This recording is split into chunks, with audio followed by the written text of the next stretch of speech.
Hey everybody, this is Chad, and in this video I'm going to show you how you can use your Aweber account to create a customized opt-in form for your landing page or your MySpace profile or wherever you want to put one.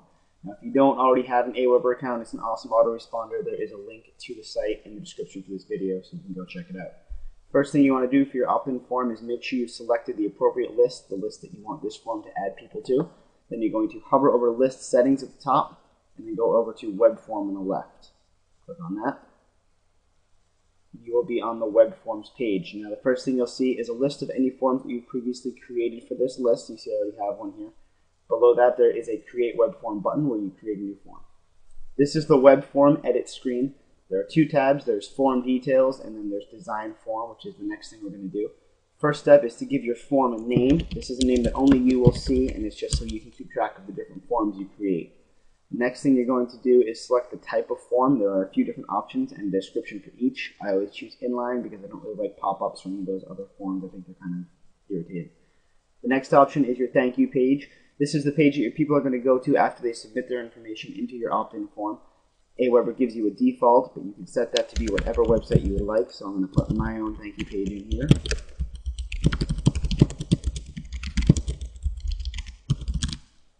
You can check the box if you want the form to open the thank you page in a new window. Next option is forward variables, and all that does is if you check that box, it will take all the information that people put into your web form and forward it to your thank you page. Now, depending on how your system is set up, how your website works, that information may or may not be integrated directly into your lead capture system. I know the marketing system that I use is going to integrate all of those leads directly into my back office just as if they'd gone through my regular landing page. So I'm going to go ahead and check on that box because I know it works for my system. There's an option for an already subscribed page where you can send people if they've already entered that email address into this list.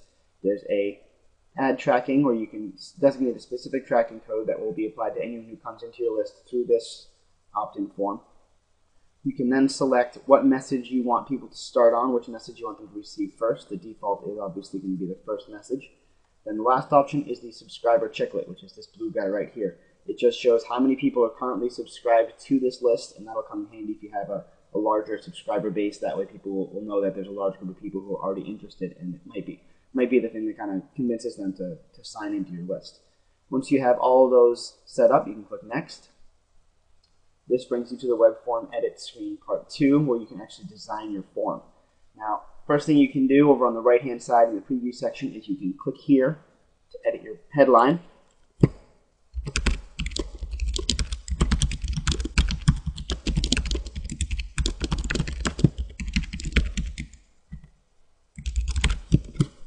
can make this look however you want. You can highlight it and make it bold, change some colors. Once it looks the way you want, you just click Save Changes and add your headline into the form. Now you start off with name and email. You can edit those and delete them by clicking the respective buttons here. You can edit the footer like we just did with the header. You can change your Submit button to say whatever you would like.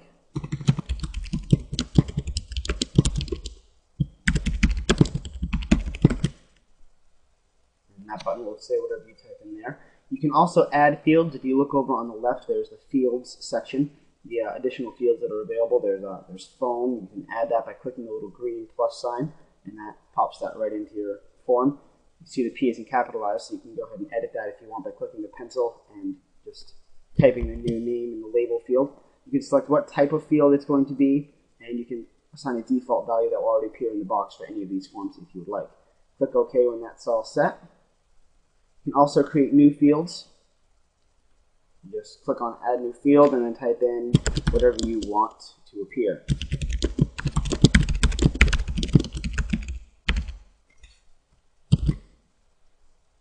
You can select if you want it to be something they can update using the link at the bottom of their emails. Once that's all set, you click Add. And you can see the new field is here. You can add it to your form by clicking the plus again. Puts it right in there for you. So once this looks the way you want, you simply click Save. It says success. It brings you back to the web form screen. Now you can see your new form has been added to the list. Across the top in this blue bar, you'll see a number of headings. Each one has a little pop-up if you hover over it that tells you exactly what each one means. You can preview by clicking the preview button, and that's what your form is going to look like, exactly the way we built it. You can then get the code by clicking Get HTML.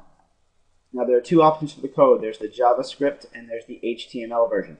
JavaScript is a little more advanced. It's going to allow you to update your form without actually putting new code into place. You just put this code on there and onto your site or your MySpace profile, and whenever you come to Aweber and change your form, those changes will automatically carry over. It will also enable submission and conversion tracking for you as well.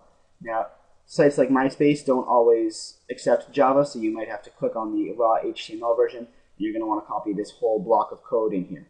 Now, the disadvantages to this are that it doesn't enable the automatic updating, so if you come into Aweber and change your form in the future, you need to make sure you copy the new code and place it on your site. It also disables the ability to track clicks and conversions. So we're going to copy this, Control-C. I'm going to jump over to my MySpace profile where I'm placing the form. Click right here and paste with Control-V. I'm going to save changes. All right, here we are on our MySpace profile. I'm going to scroll down so you can see the form. And there's the form we just created. Hey everybody, this is Lenny Chad. Turn myself off there. Here's the form we just created with our headline, with our different fields. And then there's the button that we created as well. So you can set up your code, just copy it into place, and it will appear on your MySpace profile or any other site that you can add the code to. That's how you create a form in your Aweber account. I hope you found that helpful.